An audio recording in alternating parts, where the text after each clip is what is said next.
Hi friends, L K study circle YouTube ಚಾನಲ್ಗೆ ಸ್ವಾಗತ. ವೀಕ್ಷಕರೇ, ಗ್ರಾಮ ಆಡಳಿತ ಅಧಿಕಾರಿಯ ಹುದ್ದೆಗೆ ಸಂಬಂಧಪಟ್ಟ ಹಾಗೆ ವಿಲೇಜ್ ಅಕೌಂಟೆಂಟ್ ಹುದ್ದೆಗೆ ಸಂಬಂಧಪಟ್ಟ ಹಾಗೆ ಎಕ್ಸಾಮ್ ಡೇಟ್ ಕೂಡ ಅನೌನ್ಸ್ ಆಗಿದೆ. ಆಲ್ರೆಡಿ 27/10/2024 ಅಂದರೆ ಗ್ರಾಮ ಆಡಳಿತ ಅಧಿಕಾರಿಯ ಹುದ್ದೆಗೆ ಸಂಬಂಧಪಟ್ಟ ಹಾಗೆ ನಮ್ಮ ಹತ್ರ ಇರ್ತಕ್ಕಂಥದ್ದು ಹಿಂದಿಗೆ 134 ದಿನಗಳು ಮಾತ್ರ. ಸೊ ಕ್ಯಾಲ್ಕುಲೇಟ್ ಮಾಡಿದಾಗ ನಮಗೆ ತಿಳಿತಾ ಹೋಗುತ್ತೆ ಇನ್ನು ಎಷ್ಟು ದಿನಗಳು ಬಾಕಿ ಇದೆ ವಿಲೇಜ್ ಅಕೌಂಟೆಂಟ್ ಎಕ್ಸಾಮ್ಗೆ ಸಂಬಂಧಪಟ್ಟ ಹಾಗೆ ಅನ್ನುವಂಥದ್ದು. ಸ್ನೇಹಿತರೆ, ನಮಗೆ ಸಿಗ್ತಾ ಇರ್ತಕ್ಕಂತಹ ಅವಧಿ 134 ದಿನಗಳು ಹಿಂದಿನಿಂದ ನಾವು ಕ್ಯಾಲ್ಕುಲೇಟ್ ಮಾಡಿದಾಗ. ಸೊ ಈ 134 ದಿನಗಳನ್ನು ಯಾವ ರೀತಿಯಾದಂತಹ ಯುಟಿಲೈಸೇಷನ್ನ ನಾವು ಮಾಡ್ತಾ ಹೋಗಬೇಕು. ಸೊ ಯಾವ ರೀತಿಯಾದಂಥ ಯುಟಿಲೈಸೇಷನ್ ಮಾಡಿದಾಗ ಮಾತ್ರ ನಾವು ಗ್ರಾಮ ಆಡಳಿತ ಅಧಿಕಾರಿ ಹುದ್ದೆಗೆ ಸಂಬಂಧಪಟ್ಟಾಗ ಆಯ್ಕೆಯ ಲೀಸ್ಟ್ನಲ್ಲಿ ಇರ್ತೀವಿ. ಸೊ ಯಾವ್ಯಾವ ಸ್ಟ್ರಾಟಜೀಸ್ಗಳನ್ನ ನಾವು ಅಪ್ಲೈ ಮಾಡಬೇಕಾಗುತ್ತೆ, ಈ 134 ದಿನಗಳನ್ನು ಯಾವ ರೀತಿಯಾದಂತಹ ಉಪಯೋಗಿಸಬೇಕಾಗುತ್ತೆ, ಯಾವ ರೀತಿಯಾದಂಥ ಯಶಸ್ಸನ್ನು ಪಡೀಲಿಕ್ಕೆ ಈ ದಿನಗಳನ್ನು ಯಾವ ರೀತಿ ಬಳಸ್ಕೋಬೇಕು ಅನ್ನುವಂಥದ್ದು ಅಷ್ಟೇ ಈ ಒಂದು ವಿಡಿಯೋದಲ್ಲಿ ಇರುತ್ತೆ ಸ್ನೇಹಿತರೆ. ಸೊ ಒಟ್ಟಾರೆಯಾಗಿ 134 ದಿನಗಳನ್ನು ನಾವು 10 ಸಬ್ಜೆಕ್ಟ್ಗಳಿಗೆ 10 ಸಬ್ಜೆಕ್ಟ್ ಅಂತ ಮೇಜರಾಗಿ ನಾವು 10 ಸಬ್ಜೆಕ್ಟ್ನ ಕವರ್ ಮಾಡಿದಾಗ ಸ್ನೇಹಿತರೆ, ಸೊ ನನ್ನ ಕಾನ್ಸೆಪ್ಟ್ ಪ್ರಕಾರ 10 ಸಬ್ಜೆಕ್ಟ್ಗಳನ್ನ ಕವರ್ ಮಾಡಿದಾಗ ಸೊ ಮೇಜರ್ ಆಗಿರ್ತಕ್ಕಂಥ ಇಂಪ್ಯಾಕ್ಟನ್ನು ಪಡಿಬೋದಾಗುತ್ತೆ ರಿಸಲ್ಟಲ್ಲಿ ಅನ್ನುವಂಥದ್ದು. ಸೊ 134 ದಿನಗಳು ಡಿವೈಡೆಡ್ ಬೈ 10 ಸಬ್ಜೆಕ್ಟ್ ಅಂದರೆ 10 ಸಬ್ಜೆಕ್ಟಿಂದ ನಾವು ಆ ದಿನಗಳನ್ನು ಡಿವೈಡ್ ಮಾಡಿದಾಗ ಪ್ರತಿ ಒಂದು ಸಬ್ಜೆಕ್ಟ್ಗೆ 13 ದಿನಗಳ ಕಾಲವನ್ನು ನಾವು ಪಡೆದುಕೊಳ್ಳಬಹುದಾಗುತ್ತೆ ಎನ್ನುವಂಥದ್ದು ಮೇಜರ್ ಸ್ನೇಹಿತರೆ. ಸೊ ಇರ್ತಕ್ಕಂಥ 134 ದಿನಗಳಲ್ಲಿ ಸೊ ಪ್ರತಿಯೊಂದು ಸಬ್ಜೆಕ್ಟ್ಗೆ ನಾವು 10 ಸಬ್ಜೆಕ್ಟ್ ಅಂತ ಮೇಜರಾಗಿ ಸೆಲೆಕ್ಟ್ ಮಾಡಿಕೊಂಡ್ರೂ ಕೂಡ ಒಂದು ಸಬ್ಜೆಕ್ಟ್ಗೆ 10 ದಿನಗಳ 13 ದಿನಗಳಾಗಿ ನಾವು ಸ್ಟಡೀಸನ್ನು ಮಾಡ್ಬೋದಾಗುತ್ತೆ ಸ್ನೇಹಿತರೆ. ಇದಕ್ಕೆ ಸಂಬಂಧಪಟ್ಟ ಹಾಗೆ ಒಂದು ಕೆಲವು ಸ್ಟ್ರಾಟಜೀಸನ್ನು ತೊಗೊಂಬಂದಿದ್ದೀನಿ ಸ್ನೇಹಿತರೆ. ಸೊ ನಿಮ್ಮ ವಿಲೇಜ್ ಅಕೌಂಟೆಂಟ್ ಎಕ್ಸಾಮ್ಗೆ ಅನುಕೂಲ ಆಗಲಿ ಅನ್ನುವಂಥ ಉದ್ದೇಶದಿಂದ ಆ ಪಾಯಿಂಟ್ಸ್ಗಳನ್ನ ಒನ್ ಬೈ ಒನ್ ನೋಡ್ತಾ ಹೋಗೋಣ ಗೆಳೆಯರೆ. ಸೊ ಮೊದಲನೇದಾಗಿ ಫಸ್ಟ್ ಪ್ರಯಾರಿಟಿ ಸಬ್ಜೆಕ್ಟ್, ಸೊ ಮೊದಲ ಆದ್ಯತೆಯ ವಿಷಯ ಅನ್ನುವಂಥದ್ದು. ಸೊ ನನ್ನ ಪ್ರಕಾರ ನನ್ನ ಒಂದು ಬುದ್ಧಿಮಟ್ಟಕ್ಕೆ ತಕ್ಕ ಮಟ್ಟಿಗೆ ಸೊ ವಿಲೇಜ್ ಅಕೌಂಟೆಂಟ್ ಎಕ್ಸಾಮ್ಗೆ ಸಂಬಂಧಪಟ್ಟಾಗೆ ಪಂಚಾಯತ್ ರಾಜ್ ಇರ್ಬೋದು, ಹಿಸ್ಟ್ರಿ ಇರ್ಬೋದು, mainly focusing on Karnataka and constitution ಅನ್ನುವಂಥದ್ದು ಒಂದು ರೀತಿಯಾಗಿರ್ತಕ್ಕಂತಹ ಒಂದು ತುಂಬ ಇಂಪಾರ್ಟೆಂಟ್ ಆಗಿರ್ತಕ್ಕಂಥ subject and it's very easy subject ಸ್ನೇಹಿತರೆ. ನೀವು ಕಾನ್ಸ್ಟಿಟ್ಯೂಷನನ್ನು ಮಿಸ್ ಮಾಡಿದಿರಿ ಅಂತ ನನ್ನ ಪ್ರಕಾರ ನಿಮಗೆ ವಿಲೇಜ್ ಅಕೌಂಟೆಂಟ್ ಒಂದು ಮೆರಿಟ್ ಲಿಸ್ಟಲ್ಲಿ ನಿಮಗೆ ಆಯ್ಕೆಯ ಪಟ್ಟಿ ನಿಮ್ಮ ಹೆಸರು ಇರೋಕ್ಕೆ ಸಾಧ್ಯನೇ ಇಲ್ಲ ಅನ್ನುವಂಥದ್ದು. ಯಾಕಂದರೆ ಕಾನ್ಸ್ಟಿಟ್ಯೂಷನ್ ನಾವು ಕಲೀಲೇಬೇಕಾಗುತ್ತೆ ಅನ್ನುವಂಥದ್ದು. ಅದ್ರ ಜೊತೆಗೆ geography specially focusing on Karnataka ಅನ್ನುವಂಥದ್ದು. ಸೊ ಹಿಸ್ಟ್ರಿ ಮತ್ತು ಜಿಯೋಗ್ರಫಿನ ಸ್ಪೆಸಿಫಿಕ್ ಕರ್ನಾಟಕಕ್ಕೆ ರಿಲೇಟೆಡ್ ಆಗಿ ನೀವು ಓದಬೇಕಾಗುತ್ತೆ. ಬಿಕಾಸ್ ಆಫ್ ಇದು PUC ಲೆವೆಲ್ ಎಕ್ಸಾಮ್ ಆಗಿರೋದ್ರಿಂದ ಕರ್ನಾಟಕಕ್ಕೆ ಸಂಬಂಧಪಟ್ಟ ಹಾಗೆ ಮೇಜರ್ ಆಗಿರುವಂತಹ ಒಂದು ಪಾಯಿಂಟ್ಗಳನ್ನ ರೈಸ್ ಆಗ್ತಾ ಹೋಗುತ್ತೆ ಸ್ನೇಹಿತರೆ ಕ್ವಶನ್ ಪೇಪರಲ್ಲಿ ಎನ್ನುವಂಥದ್ದು.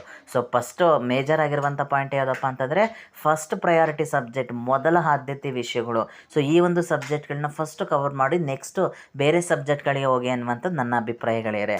ಇನ್ನು ಎರಡನೇ ಒಂದು ಸ್ನೇಹಿತರೆ, ಇನ್ನು ಎರಡನೇ ಇಂಪಾರ್ಟೆಂಟ್ ಆಗಿರುವಂತಹ ಒಂದು ಪಾಯಿಂಟನ್ನು ನೋಡ್ತಾ ಹೋಗೋಣ, ಸ್ಟ್ರಾಟಜಿಯನ್ನು ನೋಡ್ತಾ ಹೋಗೋಣ.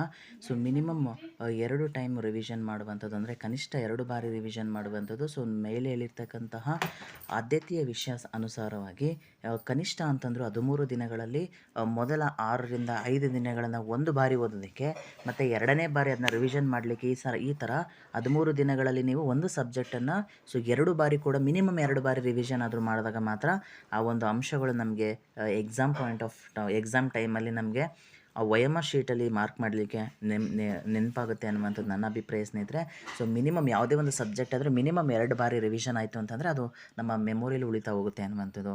ಇನ್ನು ಅದೇ ರೀತಿ ಮೇಜರ್ ಆಗಿರ್ತಕ್ಕಂಥ ಇನ್ನೊಂದು ಸ್ಟ್ರಾಟಜಿ ಏನಪ್ಪ ಅಂತಂದರೆ so old question paper analysis ಅನ್ನುವಂಥದ್ದು. ಸೊ ಹಳೆಯ ಪ್ರಶ್ನೆ ಪತ್ರಿಕೆಗಳ ವಿಶ್ಲೇಷಣೆ.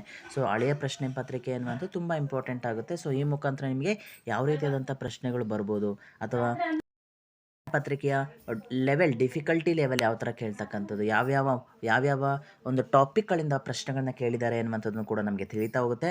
So old question paper analysis ಮಾಡುವಂಥದ್ದು ತುಂಬ ಇಂಪಾರ್ಟೆಂಟ್ ಆಗುತ್ತೆ ಸ್ನೇಹಿತರೆ. ಈ ಮುಖಾಂತರ ನೀವು ಎಕ್ಸಾಮನ್ನು ಯಾವ ರೀತಿ ಟ್ಯಾಕಲ್ ಮಾಡ್ಬೋದು ಅನ್ನುವಂಥದ್ದು ಕೂಡ ನೀವು ತಿಳಿತಾ ಹೋಗ್ಬೋದಾಗುತ್ತೆ. ಸೊ ಅದರಿಂದ ಸೊ PDO ಅಥವಾ ವಿಲೇಜ್ ಅಕೌಂಟೆಂಟ್ಗೆ ಸಂಬಂಧಪಟ್ಟ ಹಾಗೆ ಯಾವುದೇ ರೀತಿಯಾದಂಥ ಪ್ರಶ್ನೆ ಪತ್ರಿಕೆ ಸಿಕ್ಕರೂ ಕೂಡ ಅದಕ್ಕೆ ಸಂಬಂಧಪಟ್ಟ ಹಾಗೆ ನೀವು ಸ್ಟಡೀಸನ್ನು ಮಾಡ್ತಾ ಹೋದಾಗ, ಅನಾಲಿಸಿಸನ್ನು ಮಾಡ್ತಾ ಹೋದಾಗ ಸೊ ಪ್ರಶ್ನೆ ಪತ್ರಿಕೆನ ಬಿಡಿಸ್ತಾ ಹೋದಷ್ಟು ನಿಮಗೆ ಅದರ ಟ್ರಿಕ್ಸ್ಗಳು ತಿಳ್ಕೊಳ್ತಾ ಹೋಗ್ಬೋದಾಗುತ್ತೆ ಅನ್ನುವಂಥದ್ದು ಸ್ನೇಹಿತರೆ. ಸ್ನೇಹಿತರೆ. ಇದು ಕೂಡ ಒಂದು ಸ್ಟ್ರಾಟಜಿಯಾಗಿ ವರ್ಕ್ ಆಗುತ್ತೆ ವಿಲೇಜ್ ಅಕೌಂಟೆಂಟಲ್ಲಿ ಸಕ್ಸಸ್ಸನ್ನು ಪಡೀಲಿಕ್ಕೆ ಅನ್ನುವಂಥದ್ದು. ಇದು ನನ್ನ ಅಭಿಪ್ರಾಯ ಸ್ನೇಹಿತರೆ ಅನ್ನುವಂಥದ್ದು. ಸೊ ಯಾರೇನೋ LK ಸ್ಟಡಿ ಸರ್ಕಲ್ ಚಾನಲನ್ನು ಸಬ್ಸ್ಕ್ರೈಬ್ ಮಾಡಿಲ್ಲ, ದಯವಿಟ್ಟು ಸಬ್ಸ್ಕ್ರೈಬ್ ಮಾಡಿ. ಸೊ ಈ ಚಾನಲ್ನ ಬೆಳವಣಿಗೆಗೆ ಸಹಕಾರಿಯಾಗಿ ಅಂತ ಹೇಳ್ತಾ, ಸೊ ಏನಾದರೂ ನಿಮ್ಮಲ್ಲಿ ಡೌಟ್ ಏನಾರ ಇತ್ತು ಅಂದರೆ ಕಮೆಂಟ್ ಸೆಕ್ಷನಲ್ಲಿ ಕಮೆಂಟ್ ಮಾಡ್ತಾ ಹೋಗ್ಬೋದು ಸ್ನೇಹಿತರೆ. ಅದಕ್ಕೆ ಉತ್ತರಿಸುವಂಥ ಒಂದು ಪ್ರಯತ್ನ ಇರುತ್ತೆ ನನ್ನ ಕಡೆಯಿಂದ ಅನ್ನುವಂಥದ್ದು.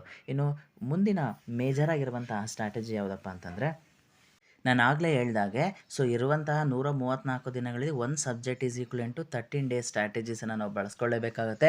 ಈ ಮುಖಾಂತರ ಮಿನಿಮಮ್ 10 ಸಬ್ಜೆಕ್ಟ್ಗಳನ್ನ ಕವರ್ ಮಾಡ್ಬೋದಾಗುತ್ತೆ ವಿಲೇಜ್ ಅಕೌಂಟೆಂಟ್ಗೆ ಸಂಬಂಧಪಟ್ಟಾಗೆ. ನಾವು ಯಾವುದೋ ಒಂದು ಗೋಲನ್ನು ಇಟ್ಕೊಂಡಿದ್ದೀವಿ, ಯಾವುದೋ ಒಂದು ಪರೀಕ್ಷೆಯನ್ನು ಅಟೆಂಡ್ ಮಾಡಬೇಕು ಅನ್ನುವಂಥ ಒಂದು ಗೋಲನ್ನು ಅನ್ನುವಂಥದ್ದನ್ನ ಅಥವಾ ಗುರಿ ಅನ್ನುವಂಥದ್ದನ್ನ ಇಟ್ಕೊಂಡಾಗ ಆ ಒಂದು ನಮ್ಮ ಒಂದು ಆ್ಯಕ್ಟಿವಿಟೀಸ್ ಕೂಡ ಆ ಗೋಲ್ನ ಟುವರ್ಡ್ಸ್ ಇರಬೇಕಾಗುತ್ತೆ ಸ್ನೇಹಿತರೆ. ಸೊ ವಿಲೇಜ್ ಅಕೌಂಟೆಂಟ್ಗೆ ಅಪ್ಲಿಕೇಶನ್ ಹಾಕಿರ್ತೀರ, ಆಲ್ರೆಡಿ ಅಡ್ಮಿಷನ್ ಕಾರ್ಡು ಕೂಡ ಇನ್ನೇನು ಕೆಲವು ದಿನಗಳಲ್ಲಿ ಬರುವಂಥ ಅವಕಾಶ ಇದೆ. ಬಿಕಾಸ್ ಆಫ್ ಅವರು ಟೆಂಟೇಟಿವ್ ಡೇಟನ್ನು ಕೊಟ್ಟಿರೋದ್ರಿಂದ, ಪರೀಕ್ಷಾ ದಿನಾಂಕವನ್ನು ಕೊಟ್ಟಿರೋದ್ರಿಂದ. ಸೊ ಈ ಮುಖಾಂತರ ನಿಮ್ಮ ಒಂದು ಗುರಿ ವಿಲೇಜ್ ಅಕೌಂಟೆಂಟ್ ಕಡೆ ಇದ್ದಾಗ ಅಥವಾ ಅದ್ರ ಬಗ್ಗೆನೇ ನೀವು ಫೋಕಸ್ ಮಾಡಬೇಕಾಗುತ್ತೆ, ಅದ್ರ ಬಗ್ಗೆನೇ ನೀವು ಯೋಚನೆ ಮಾಡಬೇಕಾಗುತ್ತೆ, ಅದ್ರ ರಿಲೇಟೆಡೇ ನೀವು ವೀಡಿಯೋಸ್ಗಳನ್ನ ನೋಡಬೇಕಾಗುತ್ತೆ. ಸುಮ್ಮನೆ ನಾನು ಅಪ್ಲಿಕೇಶನ್ ಹಾಕ್ಬಿಟ್ಟಿದ್ದೀನಿ ಹೆಂಗಿದ್ರು ಪಾಸ್ ಆಗುತ್ತೆ ಆ ಥರ ಒಂದು ಉಡಾಫೆ ತನವನ್ನು ತೋರಿಸ್ಬೇಡಿ, ಲೇಜಿನೆಸ್ನ ತೋರಿಸ್ಬೇಡಿ ಸ್ನೇಹಿತರೆ. ಬಿಕಾಸ್ ಆಫ್ ಈ ಥರ ಅಪರ್ಚುನಿಟಿಗಳು ಪದೇ ನಮಗೆ ಸಿಗುತ್ತಾ ಹೋಗಲ್ಲ. ಸೊ ಇದು ಮೊದಲನೇ ಬಾರಿಗೆ 1000 ಫಸ್ಟ್ ಕಾಲ್ಪರ್ ಆಗಿರುವಂಥದ್ದು. ಸೊ ಈ ಒಂದು ಹುದ್ದೆ ಮುಖಾಂತರ ನೀವು ಪಂಚಾಯಿತಿ ಲೆವೆಲಲ್ಲಿ, ಗ್ರಾಮ ಪಂಚಾಯಿತಿ ಲೆವೆಲಲ್ಲಿ ಸಾರ್ವಜನಿಕರಿಗೆ ಅನುಕೂಲವನ್ನು ಮಾಡಿಕೊಡ್ಬೋದಾಗುತ್ತೆ. ಮತ್ತು ನಿಮ್ಮ ಮನೆಯ ಪರಿಸ್ಥಿತಿನೂ ಕೂಡ ಚೇಂಜಸ್ ಆಗ್ತಾ ಹೋಗುತ್ತೆ ಸ್ನೇಹಿತರೆ. ಯಾವುದೇ ಒಬ್ಬ ಗೌರ್ಮೆಂಟ್ ಎಂಪ್ಲಾಯಿನ ಈ ಸಮಾಜ ಟ್ರೀಟ್ ಮಾಡುವಂತಹ ರೀತಿಯೇ ಬೇರೆ ರೀತಿಯಾಗಿರುತ್ತೆ ಸ್ನೇಹಿತರೆ. ಸೊ ಅದರಿಂದ ಇದೊಂದು ಅಪರ್ಚುನಿಟಿನ ಸರಿಯಾಗಿ ಯುಟಿಲೈಸೇಷನ್ ಮಾಡ್ಕೊಳ್ಳಿ.